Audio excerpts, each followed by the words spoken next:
Bismillahirrahmanirrahim. Assalamualaikum warahmatullahi wabarakatuh. Hari ini kita lanjutkan materi kita, materi kuliah metodologi penelitian kita. Masih di materi proposal. Kali ini kita masuk ke bab 2. Bab 2 itu bisa landasan teori, bisa kajian teori, eh,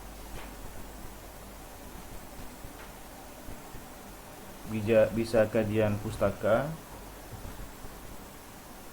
ya, bisa landasan teoritis ya. Jadi namanya tergantung kesepakatan kalian dengan dosen kalian ya, dengan dosen pembimbing kalian. Oke. Kita perhatikan untuk bab 2 ini. Kita sudah belum mempelajari variabel. Nah, itu sangat terkait sama variabel-variabel itu ya. Jadi landasan teori atau kajian pustaka, kajian teoritis itu sangat terkait sama variabel-variabel. Kalian lihat ini, kalian lihat penerapan model pembelajaran kooperatif tipe TPS, ya kan? Oke. Untuk meningkatkan hasil belajar siswa ya, meningkatkan hasil belajar siswa. Dalam hal ini kita tambahkan pelajaran IPA karena materi yang akan dijadikan penelitian materinya pada saat pembelajaran IPA ya, dengan materi tertentu ya, yaitu sumber daya alam ini ya, dengan materi sumber daya alam ya. Jadi ini juga masuk dalam kajian teori kita. Jadi pertama modelnya yaitu TPS itu akan kita uraikan definisinya ya,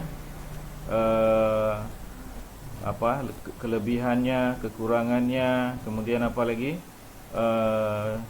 cara penerapannya. Nah, itu semuanya kita bahas di kajian teori tentang TPS ya, tentang model pembelajaran kooperatif tipe TPS ya. Jadi ini di sini akan diuraikan semua. Kemudian ini pembelajaran IPA. Pembelajaran IPA ini juga kita uraikan. Apa itu pembelajaran IPA? Apa itu hakikat pembelajaran IPA? Apa itu konsep pembelajaran IPA? Nah, itu kita uraikan di teori ya, di landasan teori atau di kajian teorinya. Nah, baru kemudian juga apa itu hasil belajar? Apa itu hasil belajar gitu kan? Kaitannya antara model pembelajaran ini dengan hasil belajar ini apa? Kaitan antara hasil belajar ini dengan penerapan model TPS ini bagaimana? Nah, ini juga kita uraikan. Hasil belajar apa? Ya kan, definisinya apa? Gitu. Kemudian bla bla bla bla bla bla. Kemudian terakhir baru kaitannya antara hasil belajar dengan penerapan model. Bila diterapkan model ini bagaimana hasilnya gitu kan? Jadi itu dia. Jadi intinya terkait sama judul atau tema yang kita pilih ya.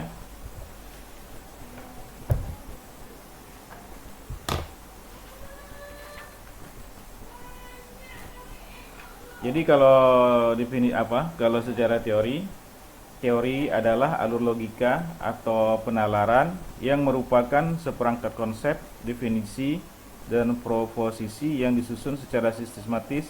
Secara umum, teori mempunyai 3 fungsi, yaitu untuk menjelaskan, kemudian untuk meramalkan, dan untuk pengendalian suatu gejala ya.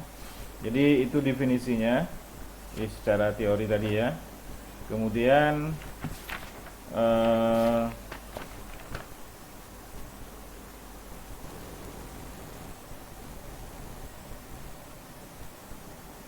teori-teori yang dideskripsikan dalam proposal maupun laporan penelitian dapat digunakan sebagai indikator apakah penelitian menguasai teori dan konteks yang diteliti atau tidak. Nah, jadi ini teori ini sangat penting ya.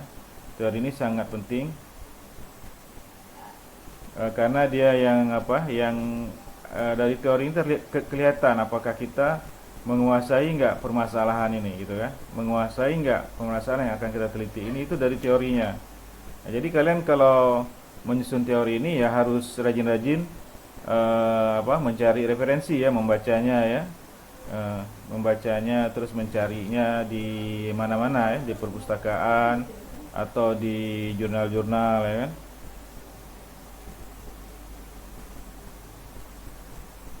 Jadi seperti saya bilang tadi, berapa jumlah kelompok teori yang diperlukan, dikemukakan, dideskripsikan akan tergantung pada permasalahannya bagaimana, luasnya permasalahan bagaimana kan. Dan secara teknis tergantung kepada jumlah variabel ini tadi kan. Ini variabelnya ada dua ya. Variabelnya ada dua ya kan. Dan ditambah dengan pembelajaran IPA karena penelitian kita ada di kita akan penelitian ini akan diterapkan pada pelajaran IPA ya, yaitu dengan materi sumber daya alam. Jadi inilah nanti yang kita gali terus teorinya bagaimana, model pembelajaran TPS bagaimana ya kan, kemudian pembelajaran IPA itu bagaimana gitu kan, terus hasilnya bagaimana gitu kan, hasil belajar itu apa, kemudian kaitannya sama dengan menggunakan model TPS ini apa hasilnya. Jadi itulah kaitannya.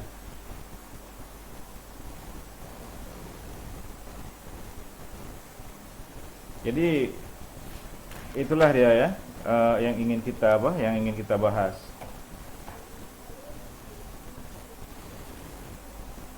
Jadi kalian cari referensi-referensi terkait sama variabel-variabel ini ya, yaitu relevansi, kelengkapan, kemutakhiran,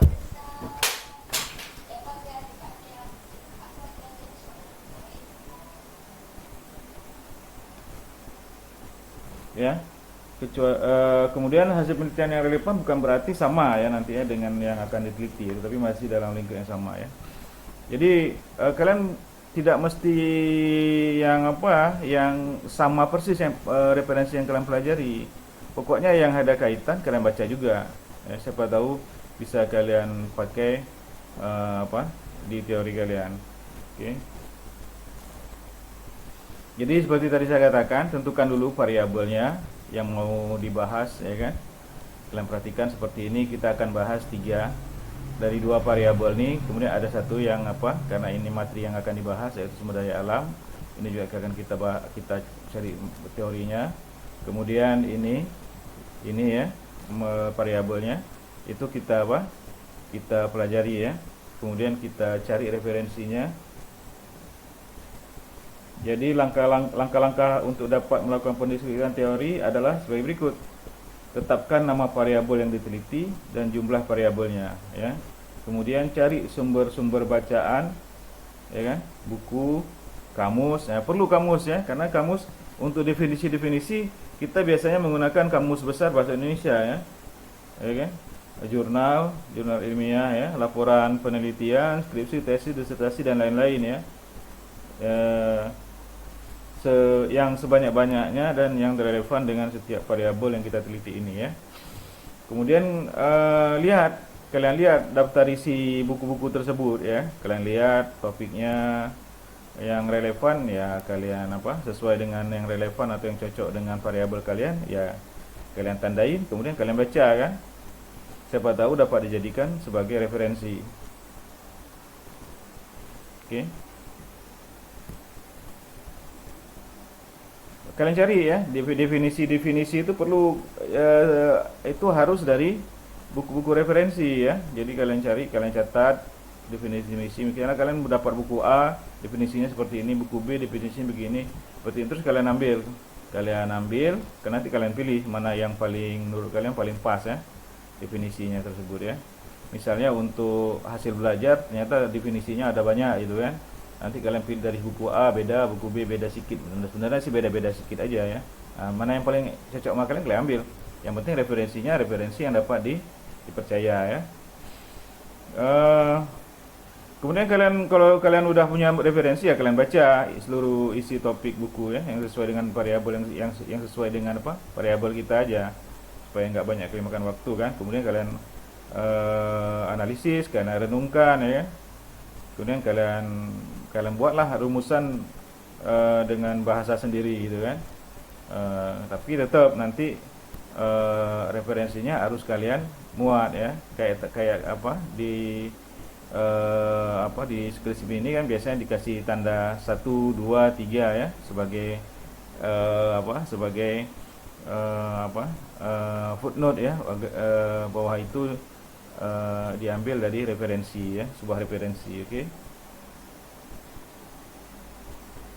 Oke, jadi itu ya kira-kira ya yang akan dilakukan pada penulisan kajian teori ya, atau istilah banyak ya, ada kajian teori, ada landasan teoritis, macam-macam ya, terserah kalian, kesepakatan kalian sama dosen pembimbing kalian ya. Oke, kita coba ya bahas punya kakak kelas kalian ini. Oke ya. Oke, tadi udah saya tandain tadi satu apa ya. Nah, jadi dia mulai dari konsep pembelajaran IPA ya. Konsep pembelajaran IPA itu apa, atau hakikat pembelajaran IPA itu apa gitu kan. Nah, itulah kalian cari, itu kalian ambil dari seperti ini, kalian lihat ini. Dia mengambil dari sebuah referensi nomor 5 ya. Dari buku apa. Jadi kalian begitu juga, kalian ambil dari referensi apa. Jadi bukan kata-kata kalian. Boleh kalian susun dengan bahasa kalian, tapi tetap itu merupakan referensi dari mana gitu ya, dari tempat yang kalian ambil. Oke, kalian perhatikan. Dia menjelaskan tentang konsep atau hakikat tentang pembelajaran IPA ya kan, pengertian pembelajaran IPA, kemudian apa lagi,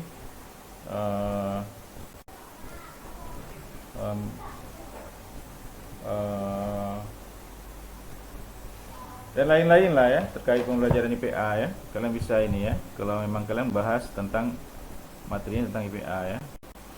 Oke, ini kalian lihat tujuan pembelajaran IPA dan seterusnya ya. Biasanya dimulai dari sini. Boleh juga kalian memulainya dari modelnya, boleh.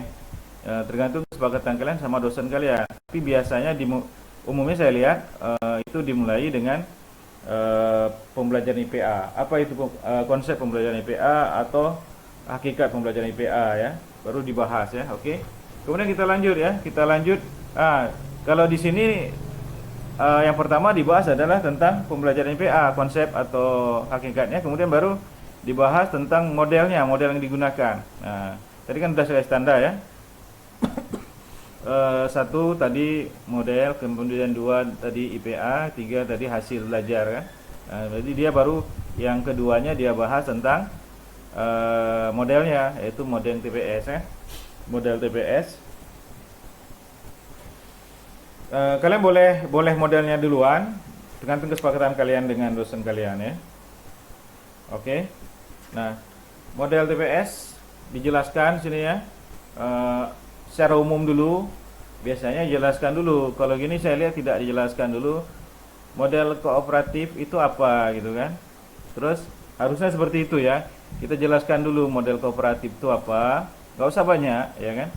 Kemudian baru kita jelaskan model kooperatif model kooperatif ada apa aja ya kan. Kemudian baru kita jelaskan model kooperatif model kooperatif tipe PTS itu apa, seperti ini ya. Harusnya di sini kita bahas dulu model kooperatif itu apa ya kan, misalnya ada berapa jenis ya kan, ada berapa tipe misalnya, jelaskan di sini ya kan. Baru masuk pertama tadi ya, yang kedua baru, atau boleh satu tapi dijelaskan dulu di sini apa itu model kooperatif, terus jenis-jenisnya ada berapa, baru kemudian dibahas tentang pengertian model tipe think pair share ini ya. Memang kita udah bahas sedikit kan di bab 1 tadi ya, tapi perlu dijelaskan di sini ya, karena ini kita ingin menjelaskan, ini teori ini berarti kita anggap orang bisa aja belum baca bab 1 kita, tapi dia pengen membaca tentang teori langsung gitu kan. Nah, kalau begini kan ada yang kurang. Apa sih itu model kooperatif itu apa? Ya kan? Sebenarnya ada berapa tipe? Nah, kenapa dia langsung ke model kooperatif tipe think pair share? Oke lah, kalau judulnya ini boleh, tapi isinya di sini ada penjelasannya. Jadi nomor satunya adalah pengertian model tipe TPS ini boleh, sini nggak masalah. Tapi ada sedikit jelaskan apa itu model kooperatif.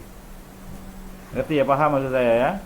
Kemudian ada berapa tipe model kooperatif tersebut, ya kan? Misalnya ada 1, 2, 3, salah satunya yaitu TPS. Baru menjelaskan apa pengertian model TPS di sini seperti ini ya. Bisa ya, bisa paham ya. Oke, jadi sini menurut saya masih ada yang kurang ya. Harusnya dia menjelaskan dulu model kooperatifnya apa, berapa jenis, berapa tipe adanya, kemudian baru dia jelaskan apa model TPS-nya ya. Jadi seperti itu. Karena apa? Orang kadang pengen baca teorinya aja, tapi begitu dia baca, oh ada model kooperatif, tipe tipe TPS. Emang ada berapa tipe sih, gitu kan? Emang apa sih model kooperatif itu? Jadi jangan sampai orang bertanya-tanya karena ini kita teori. Jadi teori itu harus lengkap ya, harus lengkap. Paling tidak ada penjelasan walaupun tidak detail, ada penjelasan ya. Misalnya model kooperatif adalah ini model kooperatif terbagi sekian ya, 1, 2, 3 jelaskan sedikit udah cukup gitu. Masuk terus ke kita bahas terus tentang TPS-nya. Oke ya, bisa ya. Oke, bisa kita lanjut terus. Kita lanjut terus. Saya kira ini udah umum ya. Kelebihan kekurangan biasa itu isinya ya. Kelebihan kekurangan model ini apa gitu kan. Setelah kita jelaskan konsepnya segala macamnya, kemudian kelebihan kekurangannya apa gitu kan. Boleh bentuknya tabel, boleh bentuknya A B C D E kayak gini boleh. Boleh juga kalian buat dalam bentuk tabel ya. Terserah kalian, kesepakatan kalian sama dosen kalian. Dosen pembimbing 1 dan 2 ya. Kemudian oke, kita buat langkah-langkahnya, langkah-langkah model kooperatif tipe TPS itu bagaimana gitu kan. Biasanya dibuat tabel ya. Kalau nggak dibuat tabel juga nggak apa-apa, tergantung kesepakatan kalian. Oke, kita masih langkah-langkahnya. Saya tidak jelaskan ini ya. Jadi saya cuma ingin teknis penulisannya aja. Oke. Masih dia membahas soal itu. Pelan-pelan aja kita supaya tidak ada yang kelewatan. Oke. Oke, ini dia langkah-langkahnya. Langkah pertama, ya kan? Langkah pertama ticking, langkah kedua firing ya. Langkah ketiga share ya. Oke. Itu dia TPS dijelaskan. Oke. Nah, sekarang kita masuk ketiga. Biasanya hasil belajar ini kan tadi kan yang kita yang sudah kita tandain tadi di judul skripsinya. Biasanya ini tidak langsung hasil belajar ya. Biasanya dibuat hubungan hasil belajar dan hubungannya dengan model TPS, ya kan?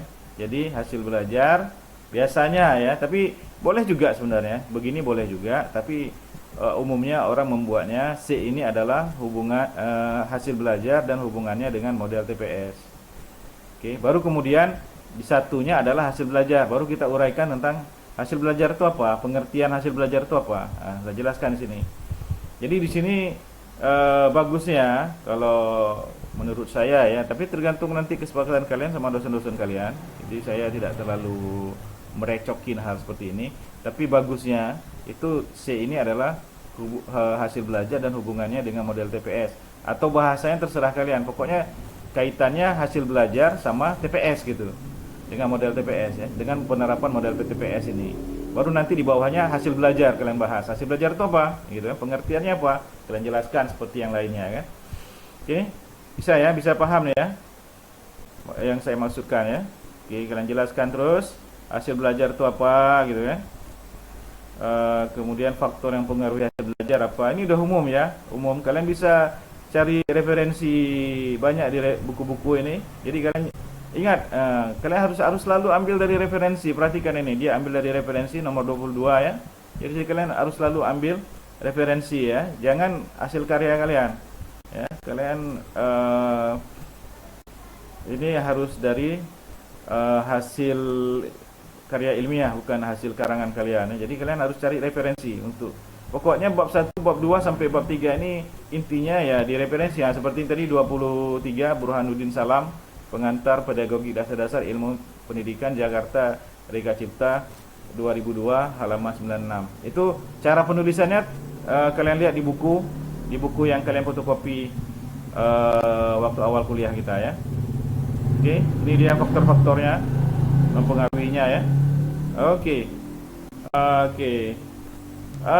Kemudian baru masuk yang ke D. Dia masih umum. Di sini juga apa? Sedikit. Oke ya. Di sini juga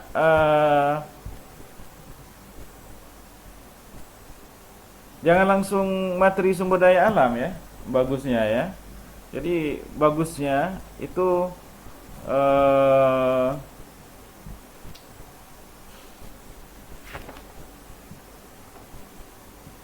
ya saya agak ini sama apa?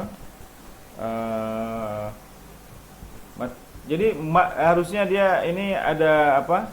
Kalian boleh kalian tulis misalnya kompetisi inti, kemudian koma kompetensi dasar dan apa materi pokok ya, materi pokoknya boleh, atau langsung ya lah materi pokok lah kan, materi pokoknya boleh kalian buka kasih keterangan misalnya perubahan apa materinya adalah materi sumber daya alam, bisa misalnya kalian buka kurung di sini materi sumber daya alam misalnya, bisa ya, bisa seperti itu.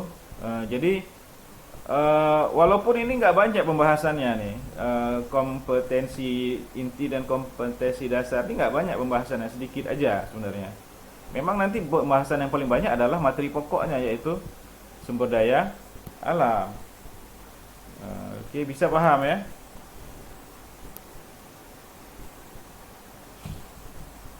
Tapi oke lah, misalnya kalian langsung buat materi sumber daya alam. D adalah materi sumber daya alam. Boleh juga misalnya. Atau kalian buat D adalah pembelajaran tema 5 misalnya kan. Tentang buka kurung materi sumber daya alam. Misalnya bisa gini ya. Bisa juga kayak gitu kalian buat ya. Jadi kalian tulis di sini misalnya apa? Pembelajaran D ini pembelajaran tema 7 misalnya kan, buka kurung materi sumber daya alam ya. Nah tetap di yang pertama kalian bahas adalah satunya adalah kompetensi inti, kemudian duanya kompetensi dasar, atau digabung boleh dalam sini kompetensi inti dan kompetensi dasar langsung dibahas di sini boleh ya. Bisa paham ya. Jadi ada yang kurang menurut saya ya dari punya kakak kelas kalian ini. Oke lah, bisa dia buat materi dasar, materi sumber daya alam, tapi dia harusnya menjelaskan dulu kompetensi dasar, kompetensi inti ya di sini ya, dibawa di sini. Jadi nggak langsung ke materinya ya, pengertian. Nanti misalnya satu atau apa gitu kan, itu kompetensi dasarnya apa, jelasin sedikit, digabung langsung dengan kompetensi inti boleh di sini ya, nggak masalah ya. Kemudian baru nanti duanya adalah sumber daya alam gitu kan, satunya apalah gitu kan, yang intinya menjelaskan tentang kompetensi inti dan kompetensi dasar. Baru kemudian yang keduanya adalah sumber daya alam, materi yang akan jadi bahan penelitiannya ya. Bisa ada gambaran ya, saya kira bisa ya, bisa dipahami ya. Saya kira bisa dipahami ya.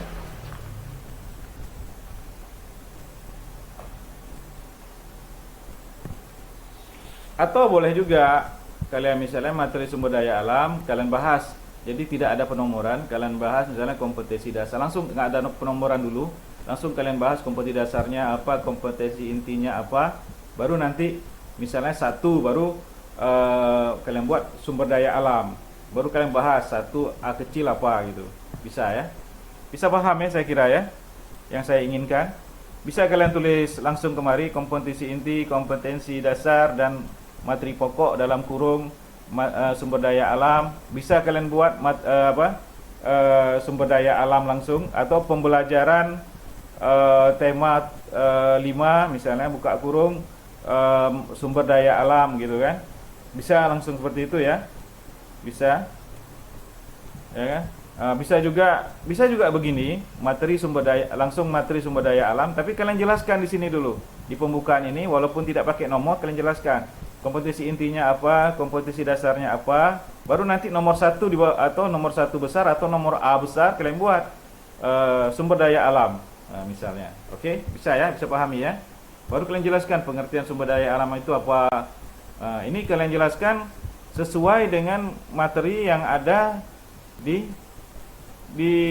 kurikulum ya. Jadi urutannya disesuaikan dengan yang ada di kurikulum materi tersebut ya.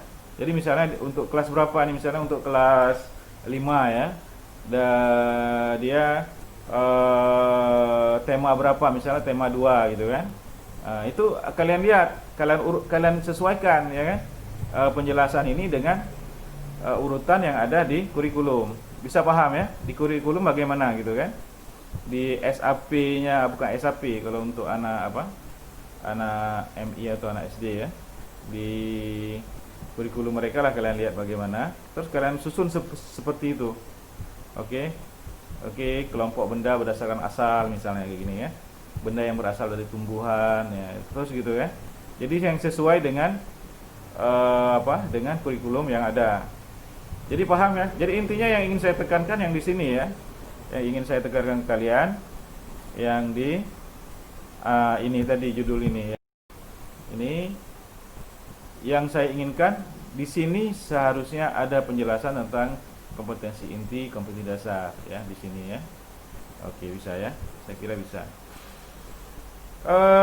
Nggak sulit sebenarnya teori ini, tapi ini penting sekali ya. Orang akan melihat apakah apakah kalian menguasai permasalahan ya dalam penelitian ini, menguasai penelitian ini atau enggak. Mereka akan lihat bagaimana kalian menyusun teorinya. Jadi teori ini disusun secara sistematika ya, sistematika. Oke. Jadi udah saya jelaskan ya. Kalau khusus untuk yang yang materi ini, berarti dia harus sesuai dengan kurikulumnya. Kurikulumnya menjelaskan apa dulu, ya kan? Terus setelah itu apa gitu kan? Jadi kalian tinggal lihat di pelajaran MI-nya, misalnya di kelas 5, misalnya di tema berapa ya. Oke ya. Dan kalian cari referensinya ya. Oke. Ini dia. Ini boleh kayak gini. Ini penggabungannya ya. Penerapan model untuk meningkatkan. Ini bisa kayak gini atau nggak perlu, ini nggak masalah. Tapi ini udah kalian masukkan ke yang tadi itu, ke yang ke atas ini. Jadi ini bisa boleh kayak gini, boleh, karena itu tergantung kesepakatan kalian. Tapi menurut saya nggak perlu, ini nggak perlu ada, langsung aja ya. Jadi dalam penerapan model misalnya TPS diharapkan siswa mendapatkan pemahaman pengalaman langsung gitu kan. Bisa kalian taruh ini, bagian yang ini itu kalian taruh di atas materi sumber daya alam tadi. Jadi di atasnya pada saat hasil belajarnya itu ya. Oke, pada saat menjelaskan tentang hasil belajar, kalian masukkan ini. Jadi kan tadi ada sini. Jadi ini menurut saya tidak perlu ada, ya kan? Tapi bukan tidak perlu ada, tidak perlu dipisahkan, tapi ini digabungkan kemari. Tapi ini memang tergantung selera dosen ya, dosen masing-masing pada saat kalian menyusun skripsi ya. Jadi tergantung selera dosen masing-masing pada saat kalian membuat skripsi. Ini ya. Ini di sini kalian taruh mungkin di bagian-bagian terakhir. Karena di sini kan seharusnya, tadi kan sudah saya bilang, seharusnya ini judulnya adalah hasil belajar dan hubungannya dengan model TPS. Maka di bagian akhir inilah yang kalian taruh. Yang bagian akhir tadi itu kalian taruh di sini, di bagian akhir sini. Tidak di bagian sini, tidak sebagai sendiri, tapi kalian jelaskan di sini aja cukup. Kalian jelaskan ya kan. Oke, bisa ya. Jadi kalian tinggal jelaskan dengan gitu kan, yang tadi kalian perhatikan. Oke, kalian pindahkan ke sana. Tidak perlu ada lagi ya, tidak perlu ada jadi isinya aja pindahkan ke sana. Ya. Oke, ini dalam penerapan model pembelajaran tinggi sepeda diharapkan siswa kalian taruh di sana, di tempat tadi saya bilang ya. bisa dipahami ya. Ditaruh di bagian, kalau ini E di atasnya D, berarti di bagian C tadi ya. Digabung di bagian C tadi. Ya, di bagian C ya. Bisa dipahami ya. Tadi kan kalau kita lihat bagian E, kemudian ini bagian D, ya kan? Bagian D, ya kan? Berarti memang di bagian C di sini ya, sebelum ini. Ya, sebelum ini. Jadi kalian taruh di sini aja. Tidak perlu ada yang E ya. Itu menurut hemat saya itu yang paling bagus. Kalian letakkan di sini penjelasannya tadi. Maka selesailah teori kalian ya. Berarti ini yang paling sederhana ya. Berarti semua sudah masuk ke dalam variabel-variabel di dalam judul skripsi ini udah kalian jelaskan semua di sini di teori ini, ya kan? Termasuk IPA, karena IPA merupakan objek ya, objek penelitian kita yang akan kita jadikan sebagai bahan penelitian kita, materi penelitian kita, ya. Jadi itu aja saya kira ya, kalau